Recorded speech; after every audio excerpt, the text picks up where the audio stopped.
What if the oldest story we hold was never a beginning, but the last trembling echo of a world far more ancient, a heartbeat fading into silence, leaving only whispers carved in stone?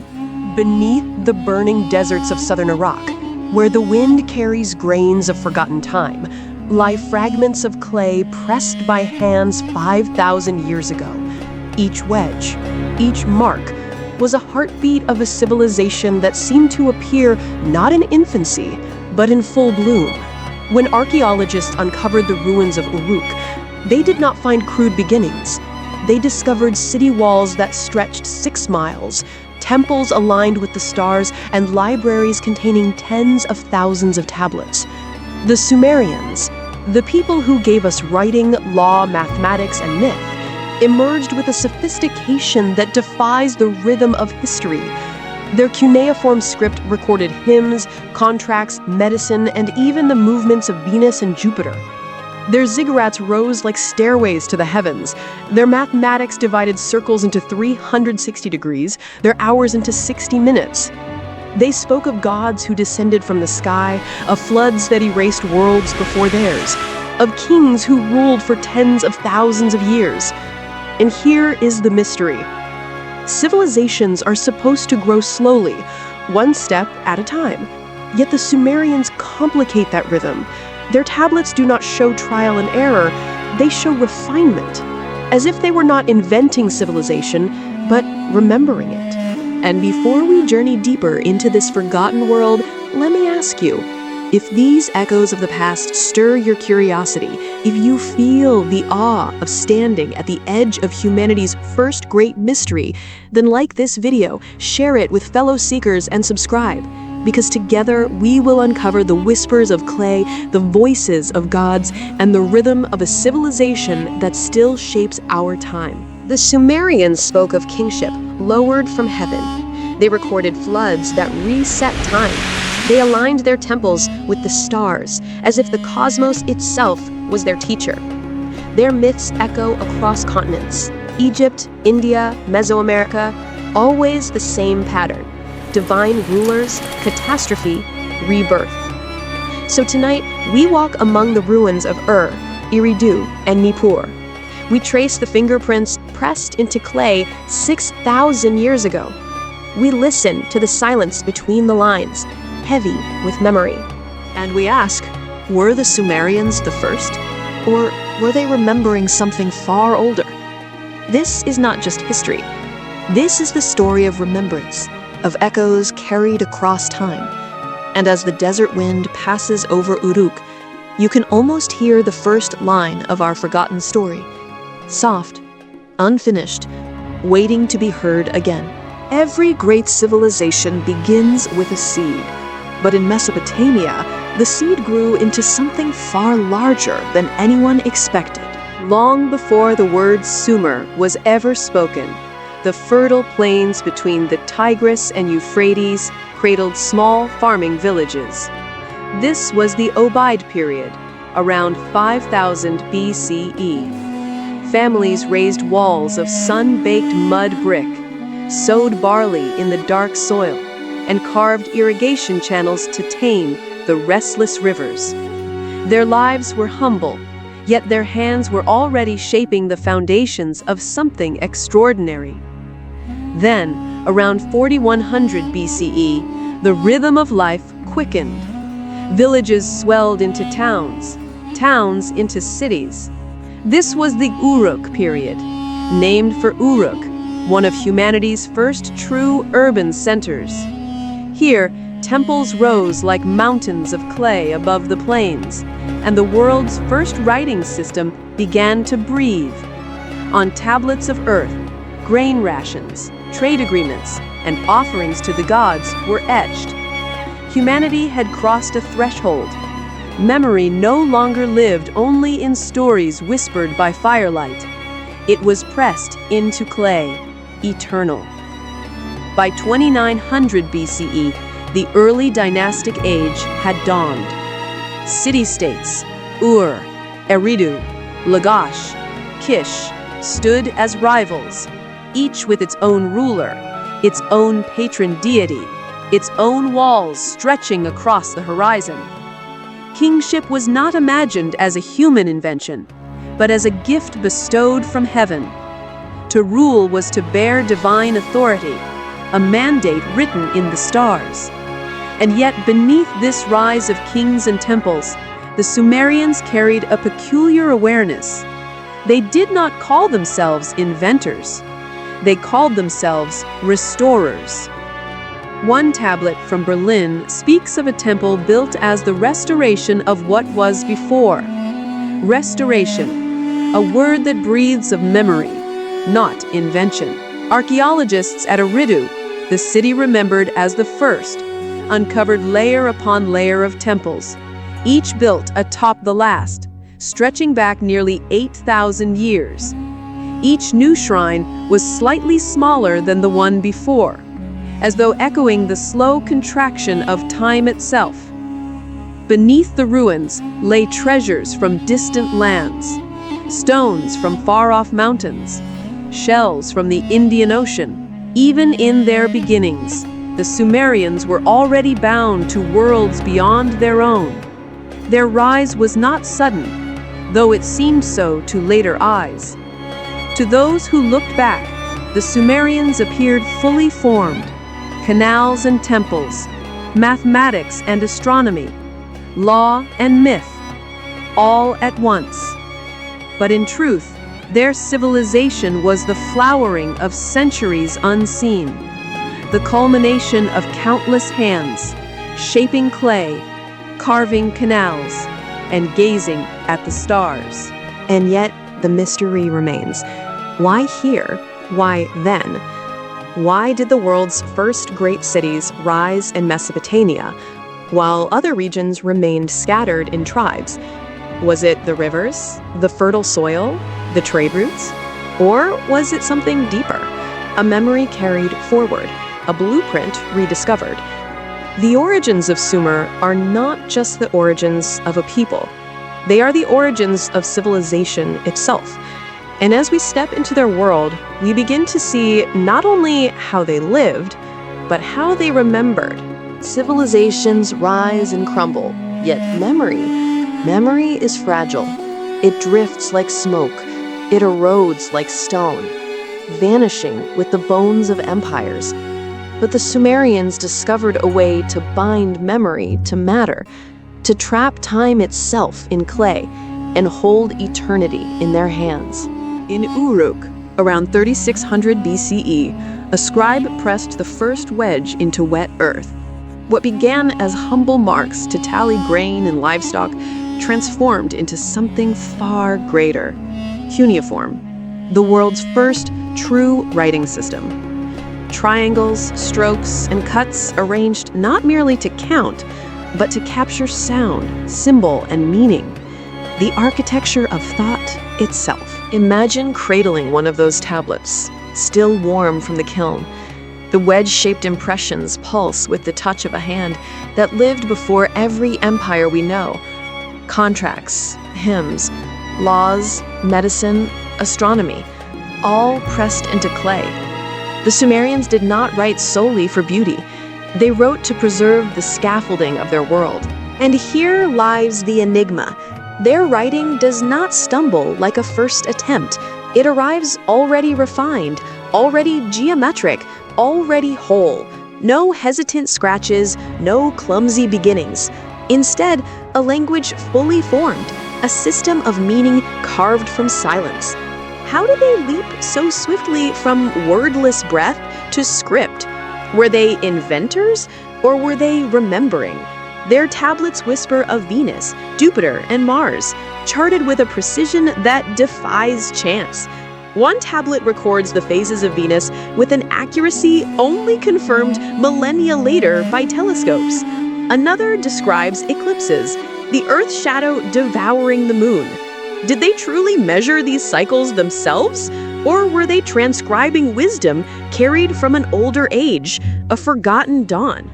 In Nippur, archaeologists unearthed vast libraries of clay, hymns to gods, lists of medicinal plants, trade contracts, even geometry problems echoing the Pythagorean theorem. These were not the fumblings of a novice mind.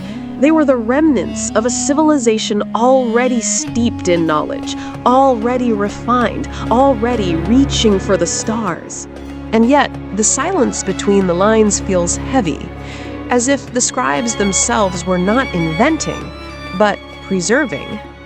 One inscription speaks of the me, divine codes of civilization, gifts from the gods, music, law, architecture, crafts.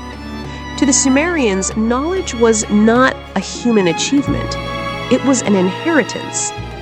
Their myths echo this belief. The goddess Inanna carries the tablets of destiny, the codes of wisdom, from the god Enki to her city. Civilization awakens not through invention, but through transmission. The gods are not creators, they are custodians. But what if those gods were metaphors? What if the me were not divine gifts, but fragments of a forgotten science? What if the Sumerians were not the first to write, but the first to remember? The clay doesn't lie, it remembers. And in those wedge marks, in those libraries buried beneath ziggurats, lies a question that still unsettles scholars today. How did the Sumerians know so much so quickly? Every civilization tells stories, but the Sumerians told stories that trembled with something more than myth. Their gods were not distant abstractions. They were forces that walked among men, rulers of the sky, the earth, and the waters. And in their myths, the line between history and legend blurs until you can no longer tell where memory ends and imagination begins. The Sumerian pantheon was vast. Anu, the god of the heavens, Enlil, lord of the air and storms, Enki, master of wisdom and the deep waters, Inanna, goddess of love, war, and the planet Venus. These were not just deities, they were cosmic principles, woven into the very rhythm of the universe.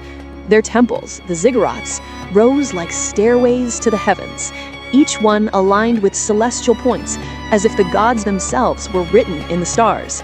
Rituals echoed through their cities, hymns carved into clay, prayers rising with the smoke of offerings. But beneath the poetry lies something unsettling. The Sumerians did not claim to invent kingship. They said kingship descended from heaven, not metaphorically, not symbolically, as a statement of fact. And then there is the Sumerian King List, one of the most haunting documents ever pressed into clay. On the surface, it reads like history, names of rulers, cities, dynasties. But the numbers defy belief. One king ruled for 36,000 years, another for 28,000, another for 43,200. 8 rulers before a great flood swept over the land. Only after that flood do the reigns shrink into something human. Centuries, then decades. Were these numbers symbolic, astronomical, allegorical, or were they preserving a memory of a time when life itself was measured differently? Scholars argue, but the clay tablets remain silent. The flood itself is described with chilling simplicity. Then the flood swept over. No divine judgment, no moral lesson, just an event that resets time. Archaeologists in the 1920s uncovered a thick layer of silt in Mesopotamian ruins, evidence of a massive flood around 2900 BCE. Was this the flood of legend, or just one of many? The mystery deepens when you realize nearly every ancient culture carries the same echo. The Egyptians spoke of gods ruling before pharaohs. The Hindus described vast ages ending in flood and fire. The Mayans remembered worlds destroyed by water. Always the same rhythm: rule from the sky, catastrophe, rebirth. It is as though humanity remembers the rhythm, but not the melody. The details change, the names shift, but the structure remains. A half-remembered dream repeated across continents. And in the Sumerian myths, the gods are not inventors, they are custodians. Enki, Lord of Wisdom, sends the Meh, tablets of destiny, codes of civilization, to humanity. Inanna carries them to her city, and civilization awakens. Knowledge is not created, it is given. But given by whom? Were these gods metaphors for natural forces? Were they rulers elevated into myth? Or were they echoes of something older, a civilization erased by flood, remembered only in fragments? The silence between those wedge marks feels heavy, as if the scribes themselves were transcribing something they no longer fully understood, something handed down, preserved in ritual, encoded in myth. And so the question lingers, were the Sumerians the first, or were they remembering a world that came before? Civilizations are not built only on temples and kings. They are built on the pulse of daily life. The farmer bending over his field, the merchant weighing silver in the marketplace, the child tracing letters into clay. And in Sumer, even the ordinary was extraordinary. The Sumerians lived between the Tigris and Euphrates, rivers that could bless them with fertile soil or drown them in sudden floods. To survive, they mastered irrigation. Canals carved through the plains carried water to barley fields, orchards, and gardens. Farmers recorded the phases of the moon to predict when the rivers would rise, turning astronomy into agriculture. In the bustling streets of Ur and Lagash, merchants traded copper, lapis lazuli, and shells from distant lands. Cylinder seals, tiny carved stones, served as signatures, pressed into clay to mark ownership and authenticity. Each seal was a miniature masterpiece, a story told in symbols. But daily life was not only trade and farming.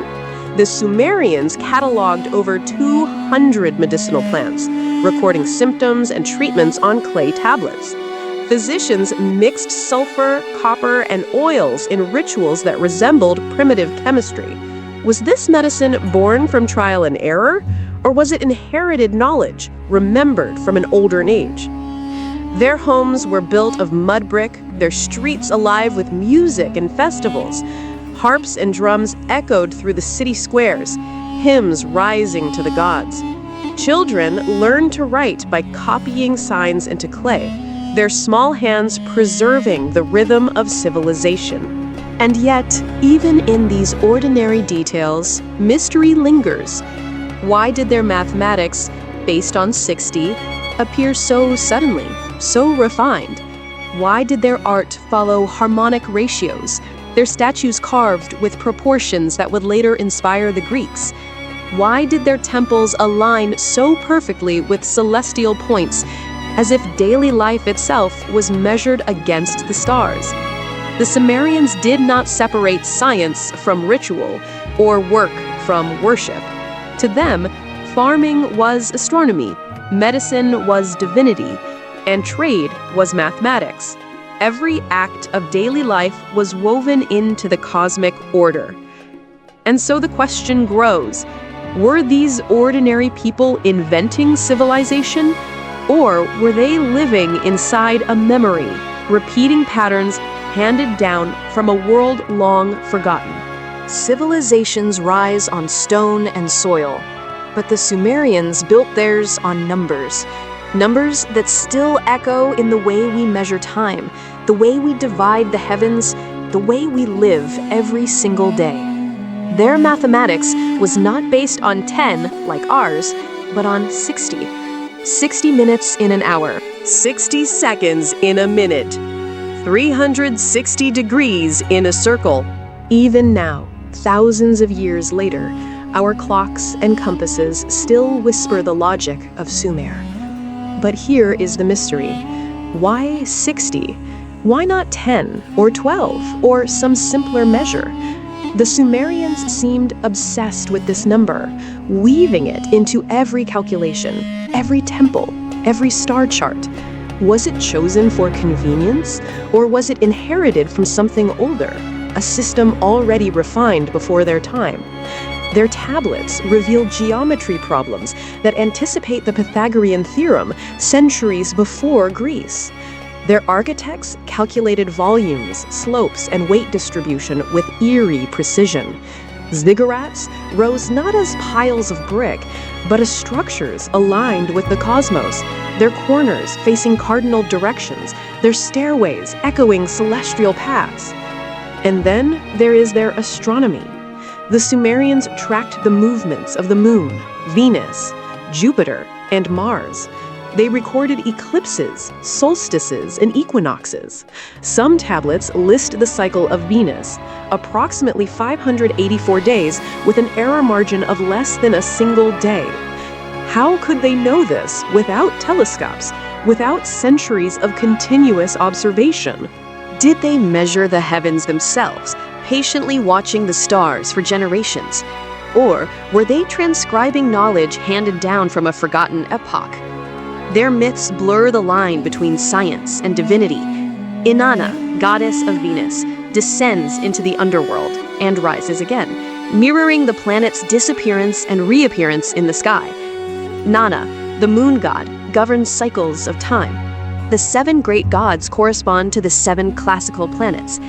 To the Sumerians, astronomy was not separate from religion. The stars were alive, their motions sacred, their numbers divine. Even their art carried mathematical secrets.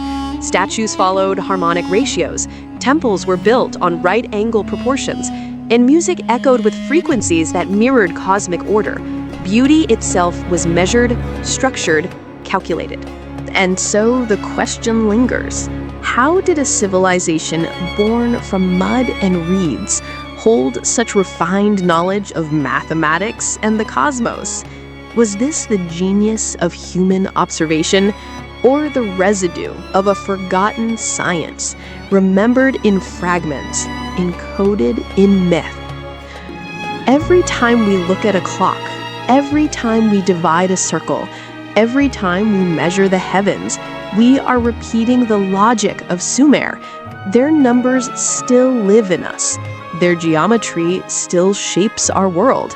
And somewhere in those numbers lies a memory of a time when science and divinity were the same language.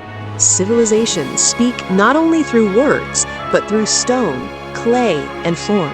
And in Sumer, every line, every angle, every carving carried meaning far beyond beauty. Their art and architecture were not decoration. They were geometry, memory, and mystery made visible. The most iconic structures of Sumer were the ziggurats, towering temples built as stairways between earth and sky. The great ziggurat of rose in perfect alignment with the cardinal directions, its corners facing north, south, east, and west. These were not random choices. They were deliberate, mathematical, celestial. Each temple was a star map carved into brick, a monument that echoed the heavens. But the mystery deepens. How did builders, working with mud brick and simple tools, achieve such precision? Their measurements followed ratios and angles that would later inspire Greek geometry. Their foundations revealed harmonic proportions, as if beauty itself were a formula handed down from the cosmos. Their sculptures carried the same secret order. Statues of kings and gods were carved with proportions that mirrored mathematical harmony. Eyes wide, hands clasped, bodies shaped to reflect balance and resonance. Was this simply artistic instinct, or was it a coded reflection of universal patterns? And then there were the cylinder seals, tiny stones carved with intricate designs rolled across clay to leave impressions. Each seal was a miniature universe, gods descending from the sky, rituals of worship, scenes of trade and daily life. These were not mere signatures. They were stories, compressed into symbols, fragments of myth pressed into the fabric of commerce. Why did the Sumerians embed mathematics into their art?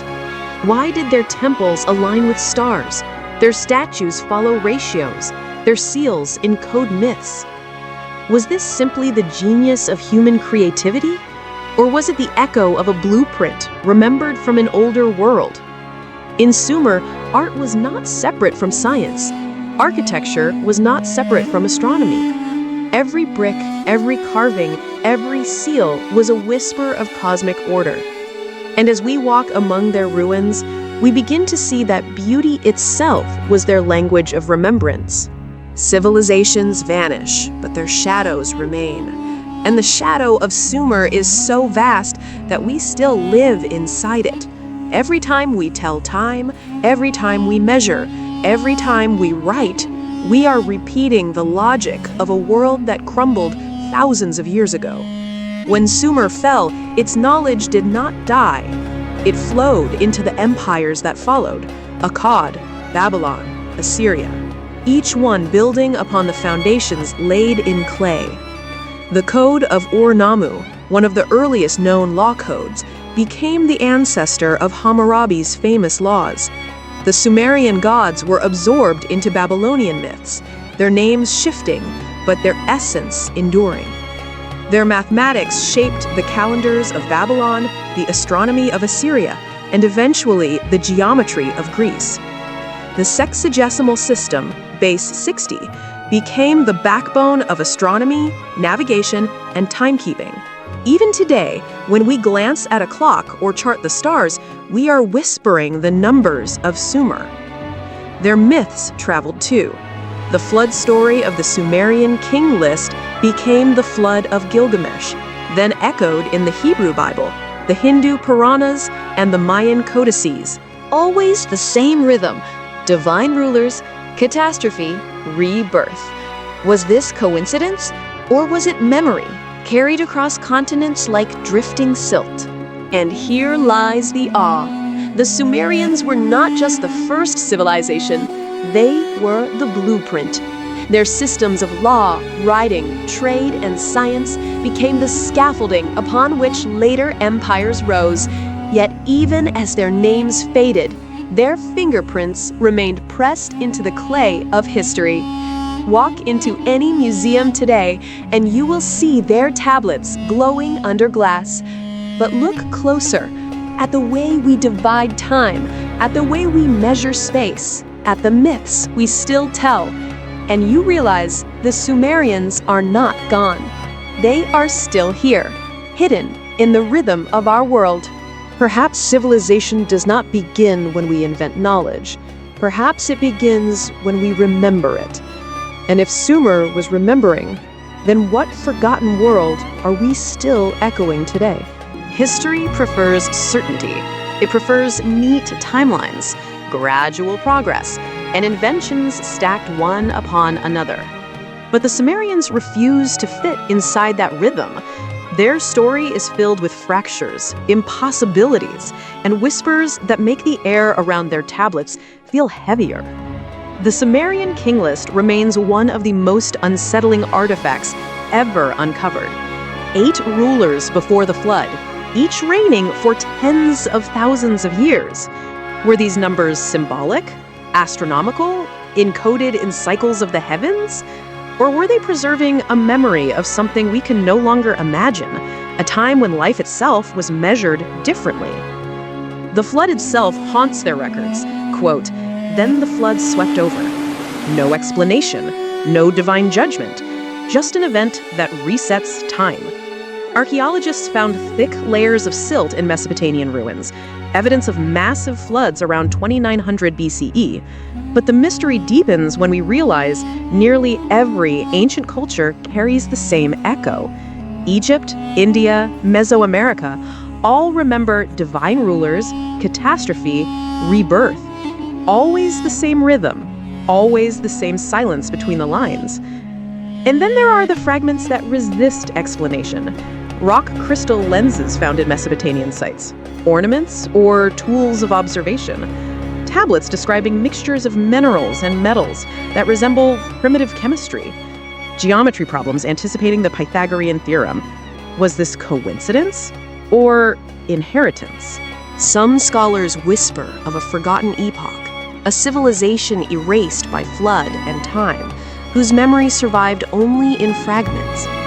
Others argue that the Sumerians encoded astronomy into myth, their gods the planets themselves, their reigns the cycles of stars. And then there are those who linger too long on the silence, wondering if the Sumerians were not inventors at all, but custodians of knowledge given or remembered from something older. The myths themselves seem to agree. Enki, Lord of Wisdom, sends the Me, tablets of destiny, codes of civilization, to humanity. Inanna carries them to her city, and civilization awakens. Knowledge is not created, it is received. And so the question lingers, heavy and unresolved. Were the Sumerians the first civilization, or were they the last heirs of a forgotten world? Civilizations rise, civilizations fall, their temples crumble, their kings fade, their names dissolve into dust. But the Sumerians, they never truly vanished. Their echoes still live in us.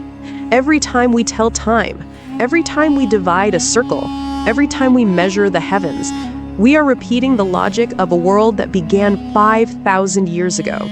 They were not just the first civilization, they were the blueprint. Their myths became our myths.